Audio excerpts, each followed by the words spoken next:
Thank you, Emma. Yeah, thanks again, everybody. It's been really nice to see the attendance sort of creep up over the series. This is the third of four talks, and then obviously we have our two in-person sessions, which I think the in-person ecology day is almost completely sold out, and our showcase is looking at a nice capacity as well. So thank you all very much. Yeah, as Emma mentioned, the presentation hopefully will give you a basic overview to sort of managing meadows and the fundamentals of wildflower meadows. When I started making this presentation, I realized that really to understand meadows, we have to go really into the history of meadows and sort of think about all the different approaches that we can take before we even sort of start setting seeds. So yes, a meadow, let's start with just defining what a meadow is, which turned out to be the first wormhole that I fell down. A meadow is a term that's used to describe any area of open land with a proliferation of grasses and wildflowers. They're generally free from trees and scrub or other taller habitats, and they might be near a river or feature a pond.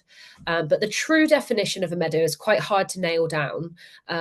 There's a renowned ecologist and the author of this book that I've got on the screen, George Peterkin. He's sort of the father of meadows. Oh well, no, he didn't create them. He's the sort of the one of the big names in meadow ecology, and he defines a meadow. Well, he says the term meadow means different things to different people, and in consequence, meadow has increasingly come to mean flower-rich grassland of all kinds, whether it's been mown, grazed, or both.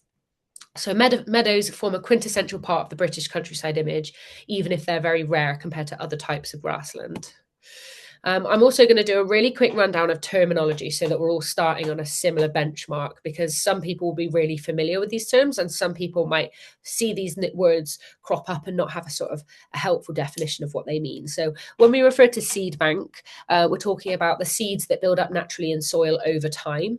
The seeds near the surface of the soil will germinate, but those buried deeper will stay dormant. So when you have flowers coming through or plants coming through, that may not be representative of the whole seed bank. That's just what's in that top layer. Annual plants are plants that grow from seed, flower, and die back completely in one growing season. They can self-seed as the meadow develops, but they will become less as they often require bare ground and some sort of soil disturbance to trigger their growth.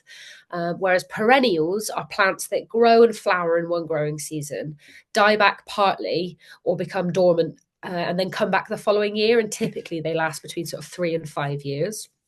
And then I'm going to use three different terms really throughout the talk to refer to different grasslands. So a meadow is a grassland that is managed for wildflowers. We're going to go with that definition today. A pasture is a field that's grazed all year round and is managed more for the thick, lush grass to feed the cattle on it rather than the meadow flowers.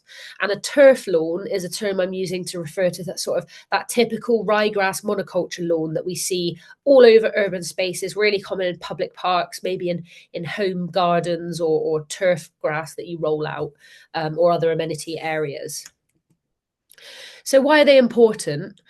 Maybe an obvious one to the people that are attending this talk, but meadows are really important for humans, and maybe the importance has changed over the years. You know, at one point in time, they were massively economically important, supporting our livestock and supporting our, grain production, and now they're less important because of the changes in our agricultural practices, but they're still really, really important carbon sinks, havens for biodiversity. They're known to boost our health and well-being. We benefit from improved water quality thanks to healthy grasslands, and our food production as well is intrinsically linked to grasslands.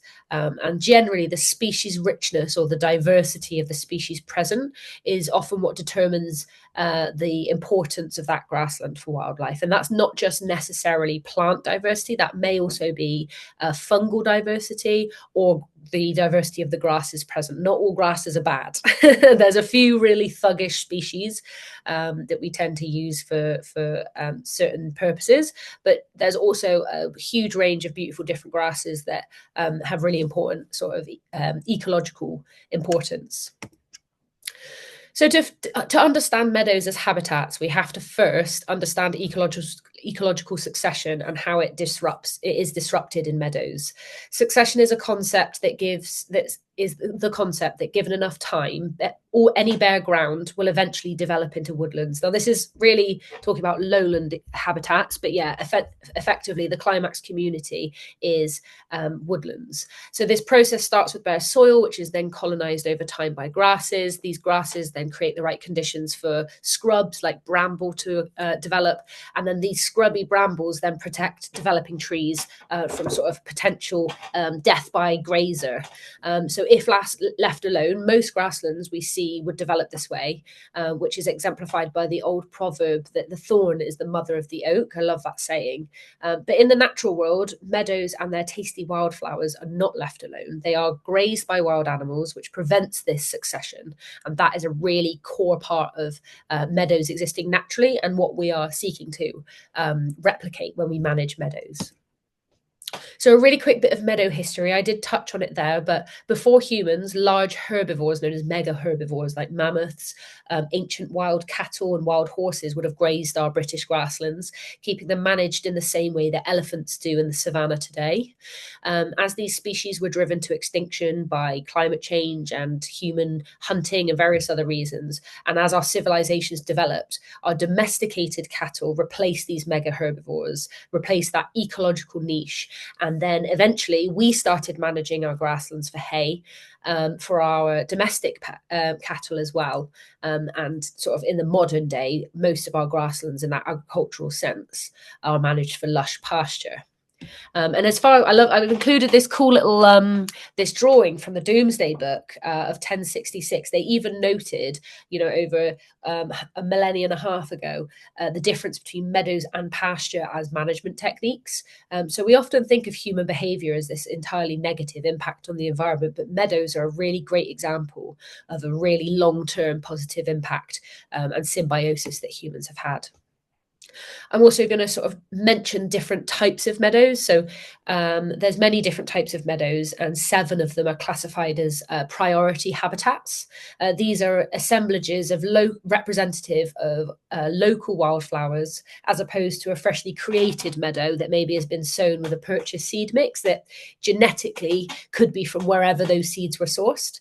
So yeah, there's 7 types of these priority habitats, but you'd probably only really come across 3 or 4 in Avon. So on this map on the right, I don't know if it's clear enough for you to see, it's sort of focusing around that North Somerset region.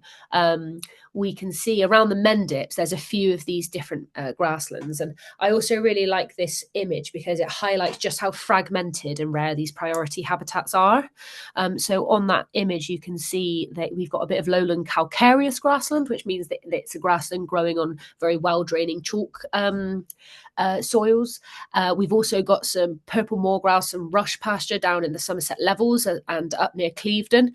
And then we've also got some dry acid grassland on the other side, on that sort of northern side of the Mendips. So yeah, we have priority meadows all around us, but they are few and far between. So what are you aiming for? In the long run, when you're managing or creating any species, any grassland, you're aiming for a species-rich grassland suitable for the soil that it's growing on. You want the seed bank to be naturally maintaining itself, and the only maintenance is maybe 1 or 2 mows a year. And for definition purposes, a grassland is species rich if it has more than 15 species per square meter, more than 30% of the cover is wildflowering sedges, and less than 10% is made up of those perennial ryegrasses, that grass that you're seeing in your sort of on your turf lawn, and white clover as well. So what are the key considerations for actually creating a wildflower meadow? And how can you set yourself up for success? Understanding your site is arguably one of the most important parts up there with preparing your patch properly. Understanding the soil and the history of your site is going to allow you to make the best decisions, and the more patience and effort you put in at this stage, the higher your chances of success will be down the line. So understanding the soil, the conditions, the amount of light, maybe the aspect of the site. Is it south facing, north facing? Does it retain a lot of water over winter? Does it stay quite sort of well hydrated year round, or does it get really, really dry and deserted? Does it experience desertification over the summer? Perhaps it might have a clay heavy soil, and as a result, the hydrology is very extreme. And lastly, what are the plants, flowers, and grasses that are already there? So the first step in your site investigation is to work out what soil you're dealing with. This is your growing medium, and it determines what plants are going to grow well and what's going to struggle. There's three main components to soil. That's sand, loam, and clay. And loam itself is actually just a bit of a mix between sand and clay and silt. But yeah, those proportions are going to dictate the property of the soil and basically how much moisture and nutrients it can retain. Now, you can go down the sort of formal soil testing route, but really there's a lot of sort of scientific literature that backs up that human intuition with soil texture is actually really quite intuitive, and you can tell a lot of what you need to know just by picking it up and having a squeeze. If it sticks together and stays as a ball once you've squeezed it, it's probably got a higher percentage of clay. If it feels really gritty between your hands and rough, then it's probably quite a sandy soil if it's draining very quickly. Whereas if it's quite dark and crumbly when you squeeze it, it's likely going to be quite rich in organic matter. You're also going to want to understand the soil pH. You don't necessarily need to use a pH meter on something as small as maybe a lawn, but on a bigger site where you're going to possibly be spending a lot of money and time and effort on seeds and planting, then I'd really recommend buying one and testing multiple parts of the site. pH can vary quite a lot over a large site based on the hydrology or the historic land use. And like we mentioned, there's different plant communities for acidic, alkaline, and neutral soils. But this also helps you flag whether or not you might, in the rarer case, be dealing with a really depleted soil where maybe it's really acidic or really alkaline. And in those cases, there's an opportunity to correct the soil where maybe you might add lime or chalk to an acidic soil to bring the pH up a bit. Or you might be, adding more organic material to a really alkaline soil to bring the pH down. You're not aiming for every soil to be neutral. You just want it to be within those healthy bounds, which we'll talk about later. In an ideal world as well, the land that you're going to be developing into a wildflower meadow, you'd have been observing for at least a full year without cutting. And this will allow you to note the species that grow there already and those that don't, to ensure you know exactly what's there. But that isn't always possible. And you may already know what grows there because you might own the land or you might be really, really familiar with it. But it's always worth checking out historical records on NBN Atlas. There might be previous records of orchids, or maybe the grassland is known for its wax cap mushrooms, in which case the grassland is already going to be a specialized habitat and you don't want to disturb that. So yeah, seeing what comes through or looking up on NBN Atlas to see what historical records might be there, or just speaking to other, naturalist groups and seeing whether that site is flagged to them is always a really important step. And to learn more about searching for historic records and notable species, you can check out our Managing Land for Wildlife talk last week, which is saved on YouTube. As a general rule for meadows, you generally think that, you want lower nutrient availability for a better result. So high nutrients in the soil, high nitrates and high phosphates attract thug species like dock, creeping buttercup, nettle, white clover, and sort of competitive grasses, to name a few. And in small amounts, these species aren't particularly problematic, but they're called thugs for a reason. They can really quickly dominate and outcompete the much more sensitive species that you're aiming to support. There is an approach called the stale seedbed approach, which is a beneficial method when you're starting a new meadow and you know that there are likely going to be thug species present, or maybe there's a lot of annuals that you don't want. It's quite a simple process, and you essentially expose the bare soil and wait to see what comes through. You can then remove the undesirable species as they appear and keep others. And if you find that there's a lot of undesirable species, then you may want to sort of pull a black tarp over the patch and kill off the young plants. But this is a really good idea for more aggressive perennials, and also a really good idea if you want to just start with absolute sort of a blank slate. So we're going to take a quick 5-minute break because that was 20 minutes of me talking at you. And after the break, we're gonna go actually into meadow creation and management. But really, there's so much you need to know and think about before you go into creating a meadow. You don't want to just go in with a spade and rip everything out and then put a random seed mix down, because you could be disturbing something very important, but you also probably won't have much success unless you're incredibly lucky. So yeah, if you're a patient person or you want to learn patience the hard way, creating a meadow is always a great idea for helping wildlife. And as our wonderful wildflower nursery officer, Sean, would say, a meadow isn't built in a day. So we'll come back in a couple of minutes. It's 6:20 now. If we just come back in sort of 3 minutes, we'll carry on. But I just wanted to give everybody a chance to sort of digest, maybe make a brew. What do you reckon, Emma? Yeah, that sounds good. Between 3 to 5 minutes. So if you wanted, Amy, there is a question in the chat that you could reply to by message, or we can do it at the end. Yeah, I think for now we'll do them at the end, because last time I think I answered a couple of questions whilst people were away from the desk. But yeah, sounds good. We haven't had all 60 people show up tonight, so we're less pressured for number. Okay, nice. Okay, cool. Okay, brill. Right, I'm just going to glug my tea.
I'm back. Any of our regular attendees will notice that I'm not quite as snotty as I have been in previous sessions, which is more pleasant for you than it is for me. I'm still having a bit of a cold, but yeah, it was a pretty intense experience last week, I think, for a lot of the listeners. Great. Shall I carry on then? Yeah, sounds good. Thanks, Amy. Great. So, meadow creation. The first thing you want to do with any sort of meadow space is prepare your ground. Now, this is going to vary based on what you're starting with. But yeah, preparing your ground properly, again, is going to be really labor intensive, but the more effort you put in now, the better results you're going to have later on. So if you have a lawn, you're starting off with essentially 100% competitive grasses. So this needs to be replaced almost entirely with desirable plants instead. I can't emphasize enough that you do not want to be nice to your grasses here. You want to beat the living daylights out of what you've got. The technical term for this is called scarifying. And you want to use a metal rake or a machine scarifier to damage as much of the living grass material as possible to create gaps for wildflower seeds to germinate. Those of you sort of familiar with lawn care will know this already, but generally grasses have got, in fact, if I just go to the next slide, there's a better image. Underneath the grass, where its roots reach the soil, it's got a thick layer called thatch. And that thatch layer essentially smothers everything else underneath the grass and allows the grass to dominate. And when you scarify the lawn, you might just rip a lot of that out. That's good, but you want to keep going until you've got sort of bigger patches of bare ground, patches of bare soil. And this means that you've really sort of damaged and weakened the existing grasses, and you're going to be able to introduce your wildflower seed onto bare ground. But in this method, you also specifically want to sow yellow rattle seeds straight after you've raked. So the best time to do this is late summer, autumn time, because yellow rattle seeds don't last longer than one season. So you can't keep them over winter and try and do that in spring. You can't keep them to the next year. They have to be this year's fresh seed, and they have to go in before winter.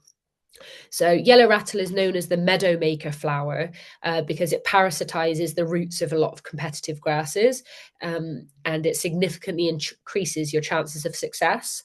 And scarifying is also a good option when removing turf isn't actually possible, or you're unable to rent machinery like turf cutters. You probably don't want to scarify a really large site unless you've got a lot of people, but in which case, if you're dealing with sort of a meadow size space or a big arable field, you'll probably be able to use something like a harrow, which attaches onto the back of a tractor, and any sort of agricultural land worker will either have a harrow or know exactly what a harrow is. The other option, as I sort of touched on there, is turf removal. So this can also be this is really good for gardens where you're going to have that sort of monoculture lawn, but also if you just want to do smaller wildflower patches. So you're essentially just removing the turf lawn entirely. This is a lot easier with a turf cutter. It's by no means the easiest job in the world, but having a turf cutter will make it much more easy. And essentially, you're either digging out chunks of turf and flipping them over, which is the dig and flip method, in which case you want to make sure that all of that living grass is tucked into the ground. All the roots are facing upwards, but you don't really want any green material reaching the sunlight because it'll feed those nutrients back into the roots. By flipping it, you're essentially killing it. Or, if you can, just cut it and roll it off, and then you can put it somewhere else. You can put the turf under hedges, or you could stack it as a habitat or add it to a compost pile, or you can use it as the base for a bee bank, which we'll touch on towards the end of the presentation. So turf removal is going to give you the best sort of chance for a clean break, but you may not be able to do this on sort of larger sites or sites that have got a bit more of an interesting plant mix where it's not forming a continuous turf. The more fun bit, seeding your meadow. So you've put all of that effort in, you've done all of your background research, you've waited to see whether or not there's any sort of notable species coming through, you've gotten to know your soil, you've raked and obliterated the grass, or you've turf removed and rolled everything back and made some nice other habitats nearby. Now you want to choose your seed mix. This should be a reasonably obvious step now that you'd be familiar with your soil and the existing plants that are growing there. But regardless of your soil, you definitely want to include yellow rattle in the mix. At Grow Wilder, our wildflower nursery, we're trialing a new combination of parasitic plants, which is yellow rattle and another species called red bartzia, a native parasitic, semi-parasitic plant species that really likes disturbed grounds. So whilst that's a new thing for us, we haven't got any feedback on whether the red bartzia complements or does a similar job as the yellow rattle. But yellow rattle is really the number one, the one that you want to go for. And whilst you can seed in autumn or in spring, personally, when you're setting up a new meadow, I do think that autumn seeding is best, just because you're going to be making sure that yellow rattle gets a really good start. But you could also then double up and just seed in spring as well. So you can have a real belt and braces approach. And why not? You've done so much already. You've put so much work in. You may as well just do that sort of double seeding at the beginning. I'd also note that it's really important to just use reputable seed distributors. So usually their website might say if they're DEFRA approved or if all their seeds are native. And native seeds are really important with meadows, particularly if you can source by region. I've mentioned this because in other talks that I've personally given, and sometimes it can be confusing what's best, native or non-native, specifically in grasslands where, pretty much all of your seeds are going to be wind blown and you're relying on wild pollination. It's really important to try and preserve the important localized genetics of our wildflower meadows. So if you're planting with a seed mix that maybe is actually been imported from the Netherlands or Austria, there may be some non-native species in there, but also you're just mixing genetic pools that wouldn't naturally mix, and it kind of reduces the integrity of the British genetic mix, which is specifically adapted to our environment. So yeah, checking if they're DEFRA approved, or if they are recommended by reputable sources, or if they just can confirm on the website that the seeds are native is really important. And I've included a screenshot here of the Habitat Aid website. It's a really good example of this. Most reputable seed sellers have options that you can choose for your own preference. You might choose to just go for a soil specific mix. You might choose clay soil or calcareous soil. You might also go for a region. So we maybe would have a Somerset mix, which would have more wetland varieties, or maybe a Gloucester mix. There may also be, you may choose to do it by light levels. So most meadow varieties, by and large of it, because of the setup of a meadow, they like full sun. They like being really exposed to sunlight. But if you've got a really shaded area, or maybe you're doing a wildflower patch in a garden or somewhere that doesn't receive a lot of light, you might want to opt for a light shade or full shade species mix. And then also you can get sort of general mixes for sort of bee-friendly mixes or pollinator mixes as well. And failing all of this, if all of the choice feels too overwhelming, you can always go to a wildflower nursery. Hint, hint, Grow Wilder in French, eh? All of the profits go to supporting the Avon Wildlife Trust. And talk to a specialist like Sean, who will be able to make recommendations specific to your site. But it's really important to remember every wildflower meadow is different. Every wildflower meadow is going to develop in different ways. So just being patient with it and seeing what works is going to be your sort of best bet when you're trying to set up your plant communities. So in summary of the meadow creation, I just wanted to bring all those slides together into this sort of small diagram. You want to start with your investigation, mostly of your soil, but also your site investigation. Seeing what historical records are if you're working in a sort of a more rural space, seeing if there's any exciting species that are growing there, checking that existing plant community. You could optionally have that fallow year if you're not familiar with the site and just see what comes through. Or if you do know what's there, you might want to turn the bare soil over and do the stale seed bank method. You then want to prepare your ground. So yeah, going through going and turning over your turf, or really scarifying the living daylights out of the grassland, and getting your seeds in there once you've chosen the right seeds for the job. So finally, the sort of last section of the talk, managing the meadows. I've pinched a couple of these slides from our land management webinar last week, because why not? Because I did a good job of explaining it then. Scythes are the number one preferred option for managing meadows. They allow critters to escape from the blade in time. They allow you to investigate things that you might uncover as you cut that would otherwise be chopped by a mower. Because after all, you're doing these meadows to encourage wildlife and encourage wildlife to move in and set up residence. So you might be scything and you might come across field mice nests. You might come across amphibians making their way to waterways. You might come across, a bumblebee nest or interesting invertebrates like we did on our scything course. You can see the wasp spider on the left there. He definitely wouldn't have survived a mower, but he survived our scythes, and we were able to really sort of appreciate this notable species that was in the Pill Paddock Reserve we were chopping.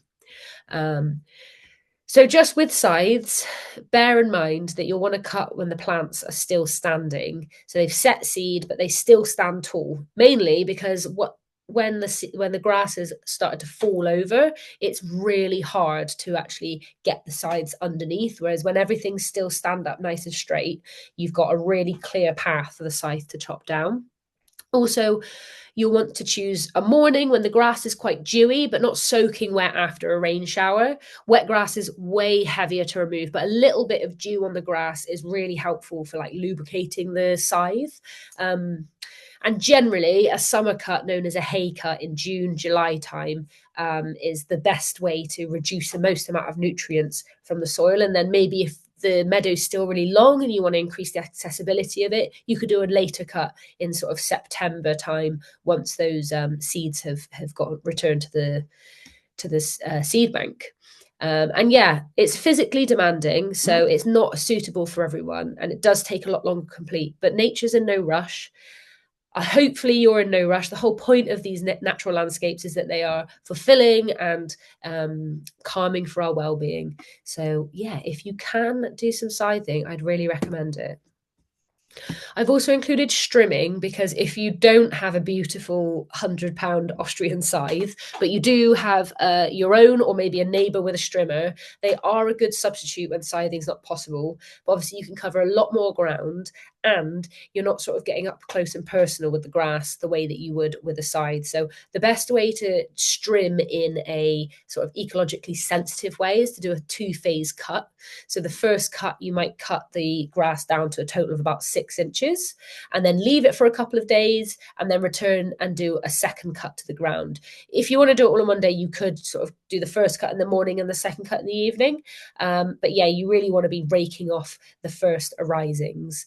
And another benefit to strimming is as your grassland develops and you maybe start getting interesting ant hills or other structures forming in the grass, you can avoid those features, which further increases the sort of micro habitats that are developing, which is also going to be beneficial to wildlife. And then lastly, I've included raking, because on your more traditional meadows that maybe it's more important to keep them prettier. Raking can be something that you might need to do every few years. And as the meadow develops, you might want to do it slightly more regularly, just because it's breaking up that thatch layer. Again, the thatch is going to just be a layup of debris of all of those previous plants that have fallen over and died. And as that builds up, it does create a bit of a barrier for the seeds to return to the soil. So yeah, removing the thatch through raking is also a really beneficial management technique.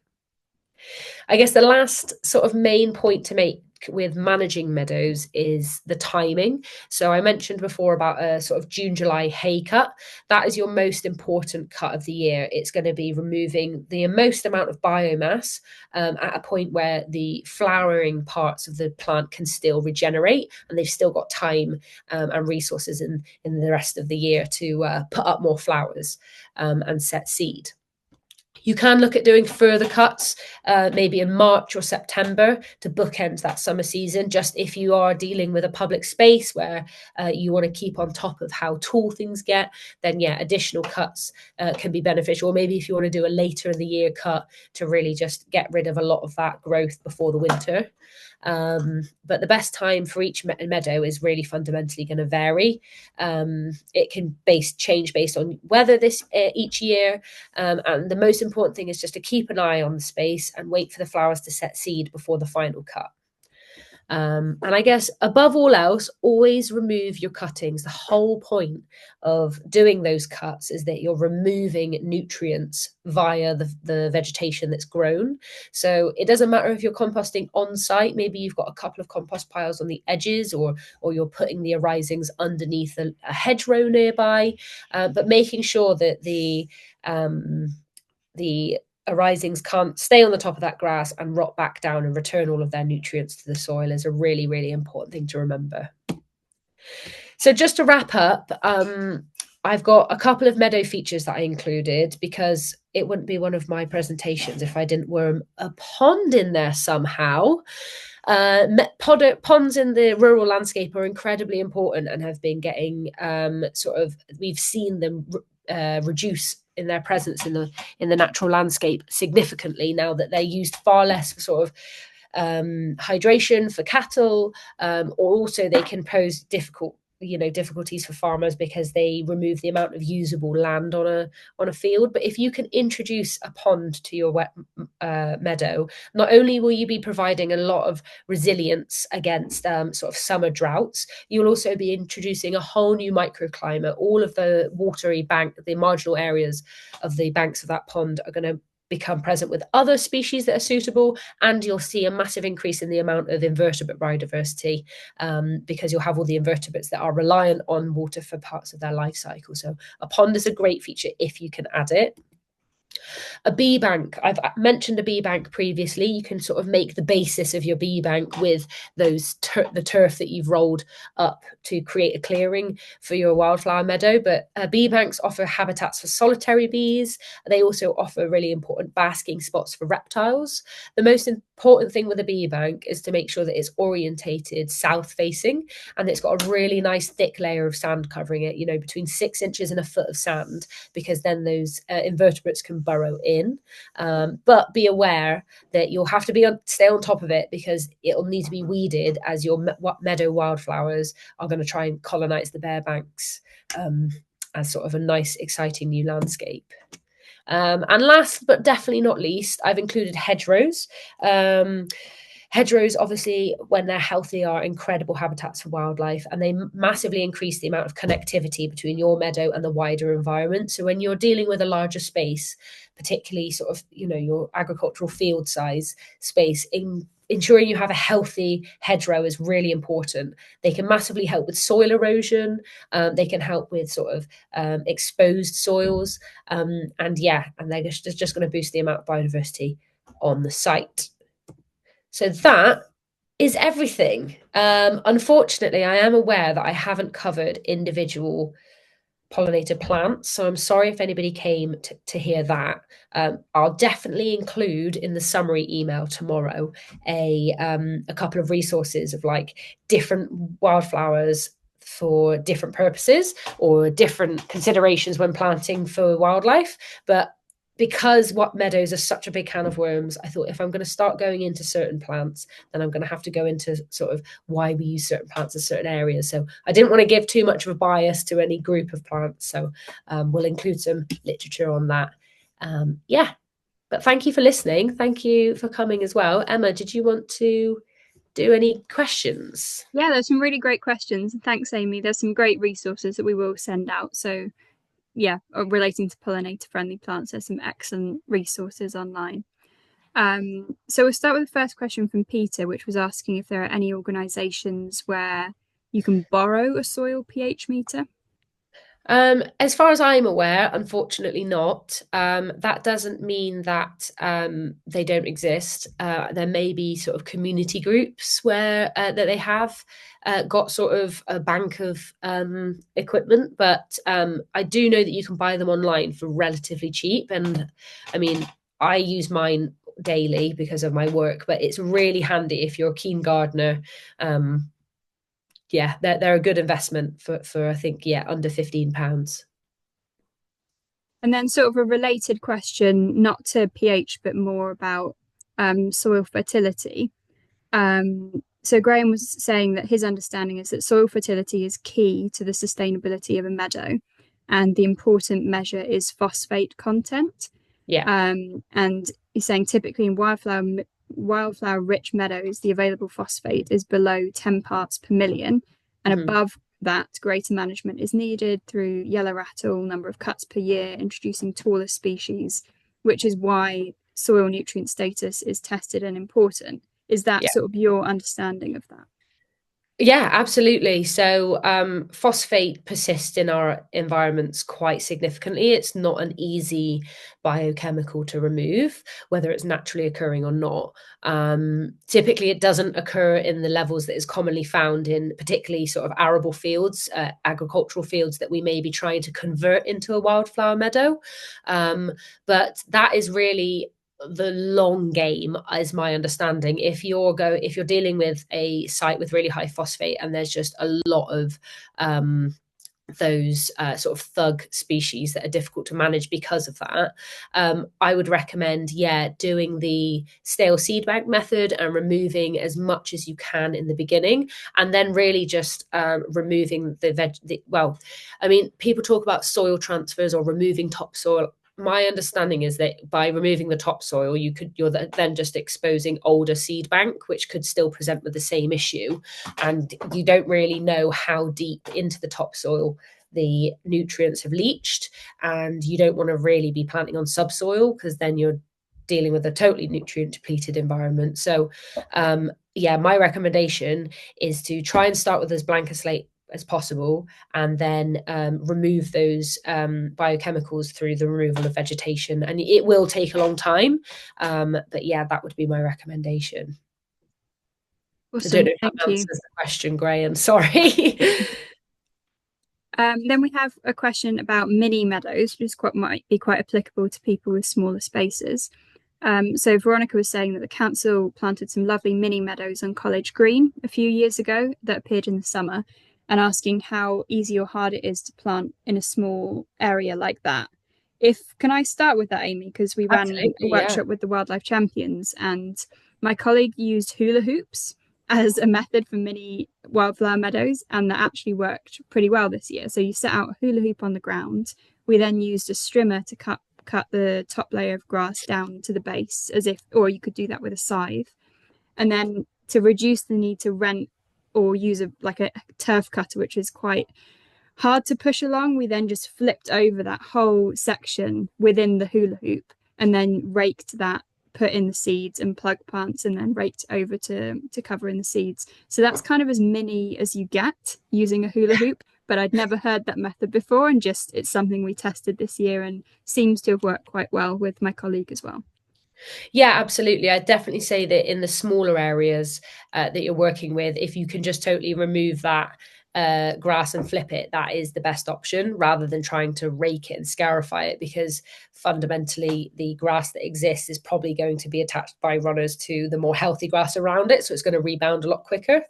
So yeah, I also just noticed a question about maintaining plant diversity long term.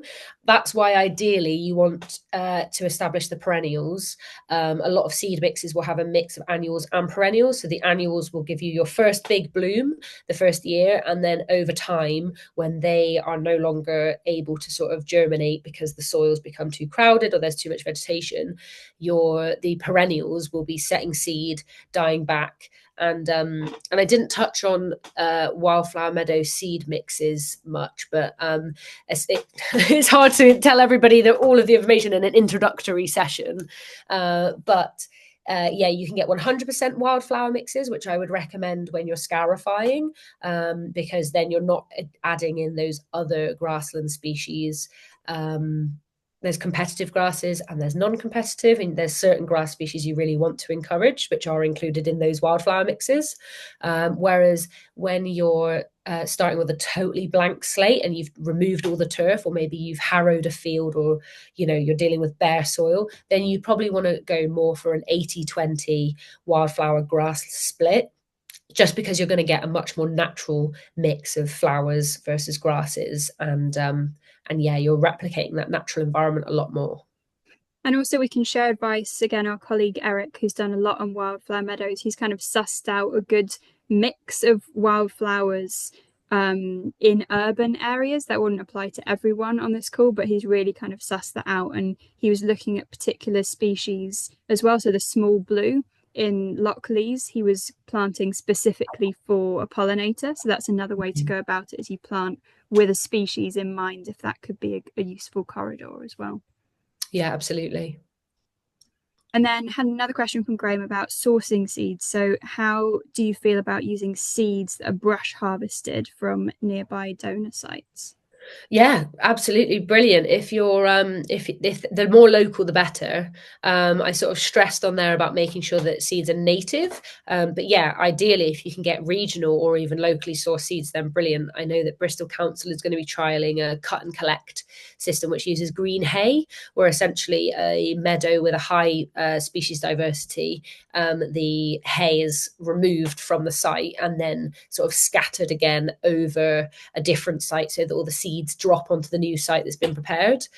So yeah, cut and collect or brush harvesting. The more local, the better.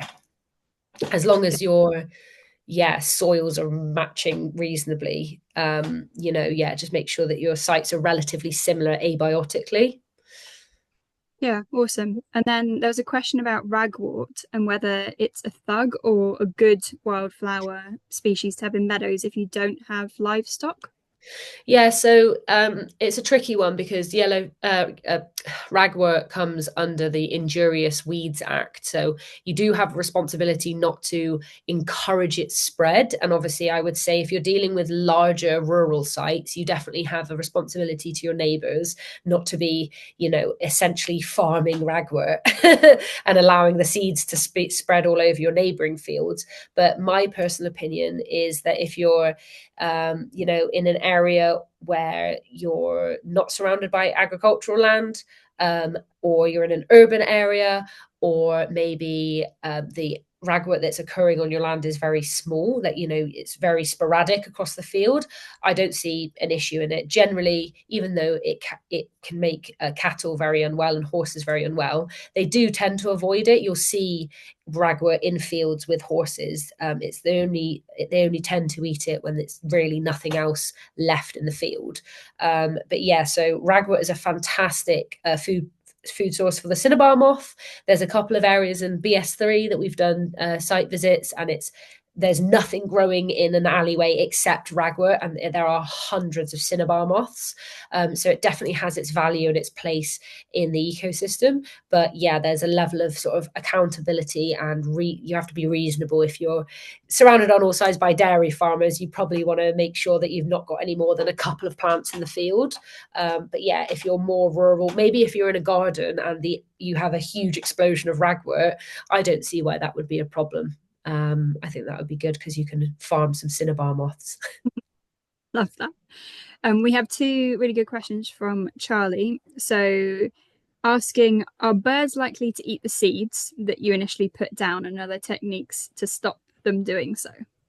Yeah, so that's a really good question. Yeah, birds will try and eat the seeds. Wildflower seeds do tend to be very small, and once you've scattered them, you do want to oh god, I probably should include that. You want to kind of press them into the ground or just disturb them into the ground, so they're not necessarily, it doesn't matter if you can see them to an extent, but so they're not necessarily immediately just sitting on the top. One way that you can combat that on a smaller scale is by putting a bit of netting out.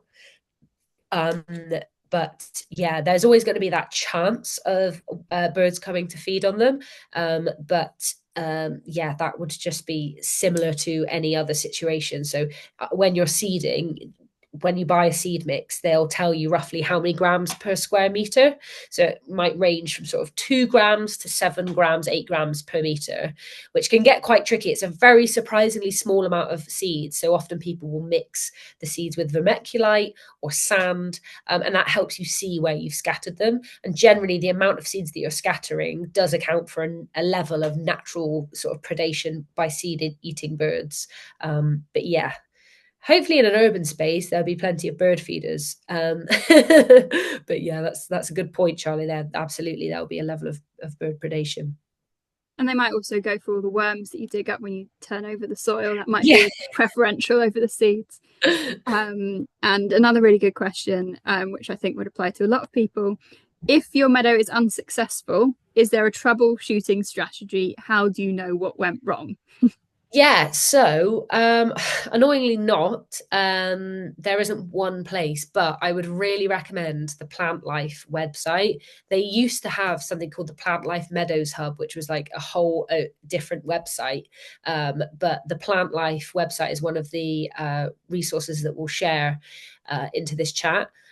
Really, really fantastic. But also getting in touch with your seed supplier as well. So whether that's shooting an email to a wildflower seed distributor or going to a wildflower nursery, is a meadow is a really great exercise in botany. So if you can use your meadow to exercise your botany skills and get to know the species that are coming through, then you're going to be a much more well equipped to be able to talk about what's going on with the meadow, with a reputable source. But unfortunately, our project, the Wildlife Champions and Team Wilder Advisory Service projects are coming to an end soon. So we're not able to continue that service through us. Fingers crossed, if our funders are able to give us a little bit more money, then we can continue to provide that service. Where I'm by no means a meadow expert, but with my own understanding and I can come out and have a look at sites and report back to some of my colleagues, and we can have a good brainstorm on what we think is going wrong. But yeah, every meadow is completely unique to its own situation. So as long as you're getting flowers coming through and you're noticing increases in wildlife, I think the only real disasters is when nothing's growing, or maybe everything sort of, you're getting lots and lots of dock and thistles and not much else. That can be a bit disconcerting. But both of those species also have their sort of role in wildlife and in ecology. Yeah, awesome. And then we have a sort of another, I guess, troubleshooting type question, asking when there's a lot of tussocky grass clumps in an area, how is it best to manage that in terms of creating a meadow around that? Yeah, so tusky grassland in itself is a valuable feature of a grassland. Tussocks, for anybody unfamiliar, is where essentially you get these sort of larger lumps that form in the grass. They can be a product of ant hills, or they can be just a product of management. They could be a product of the way the site's grazed. I would recommend with tussocky grassland, probably to approach it with a strimmer. If it's a large space and you can get some grazers on there, if you can get some cattle or some horses or some sheep, then they are sort of your primo management technique for a tussocky grassland, because they'll eat around the tussocks, and their feet, particularly sheep and horses, are known to really avoid those tussocks. There's a really cool bit of work done by a famous, I can't remember his name, but a famous Polish sort of rewilder who owns some wetlands, and he's found that the conic ponies that they introduced there really preserved this important habitat structure of the grassland and preserved the tussocks by walking between them. So yeah, without having your own herd of conic ponies, I'd say probably a strimmer. Would be awesome to have a herd of conic Yeah. ponies though. Have a question from Birgit asking, if only a few species are growing, can you then plant or sow plants in between, or is it better to start afresh? Well, it depends what those plants are, but yeah, if you've already got areas of open ground, then absolutely, there's no reason why you couldn't do that. Something that we often recommend in sort of schools or other areas where they've got more formal beds, but they're looking to increase the sort of opportunities for pollinators, is scattering wildflower seeds around them. It's, some people see that as see wildflowers coming into the beds as weeds, but hopefully everybody on this call doesn't. But yeah, that's one option, is just interseeding an existing site, but it really depends what those plants are. Yeah, based on what you've said, I would just seed on top of them. Yeah, but if you're getting sort of, but yeah, if you if you get, I'm thinking if it's very grassy. Yeah, I in in response to that, yeah, I would just seed into any bare spaces that are there. Great. And then we have one more question in the chat from Bernie asking whether you'd recommend planting wildflowers in grass that has been burnt. Oh, that's a really good question. I personally am not familiar with any species necessarily, but again, I'm not an expert botanist by any stretch of the imagination. I can't think of anything off the top of my head that specifically grows well in sort of scorched earth, but leave that with me, Bernie, and I will find out and I will email you about it. In fact, if everybody's interested, I'll pop it as a little note in our summary email tomorrow, because that's a really good idea. Yeah, seeding. I'd imagine that any ash left, if it was not loads of pollutants, if you're talking about a natural bonfire that's had untreated wood, then I would imagine that the ash would be really beneficial for the soil. But maybe if you're talking about something that's not been sort of strictly checked, and there might be some like paints and other plastics that might have been burnt along the way, I don't know how good that would be, but I'll do some research. It's an interesting one because obviously landscapes sort of globally, like the chaparral in California at the moment, which is being burnt, and the fynbos in South Africa and Cape Town, they're fire adapted landscapes and they're meant to burn. Obviously, not at the severity that we're seeing now because of global warming, but the plants there are adapted to work and grow with fire, and they wouldn't grow as successfully if they didn't have those fire cycles. But I'm not aware of in the UK of any plants that have kind of adapted to those fire cycles. Yeah, you're so right, Emma. It will be interesting to see if there are. Maybe because of how blinking wet this country is. Maybe that's why we've got so many plants that are adapted to wetlands and not so many that are adapted to fire. But yeah, absolutely. That was a great one to finish on. Thanks, Bernie. Awesome. And right on time, we're at 7 o'clock now, and we got through all the questions. The last comment in the chat was from Liz saying that local gardening groups might have pH meters to borrow. So that was in response to your question, Peter. Absolutely. But thank you all so much for joining. I'm going to pop in the chat some upcoming events that we've got if you wanted to join on. Next week, we don't have an online talk. We've got our hands-on ecology day at Grow Wilder, which still has 4 spaces left. And then the week after, there'll be an online talk on an introduction to monitoring and recording. And then not related to this ecology series, but we've got a community showcasing actions for nature on the 15th of February, just to showcase what people are doing for nature across Avon. So you'd all be welcome to attend that as well. But yeah, recording and resources will be sent to you. Have a lovely evening. Thank you so much for joining. Lovely to see you all. Thanks, everyone.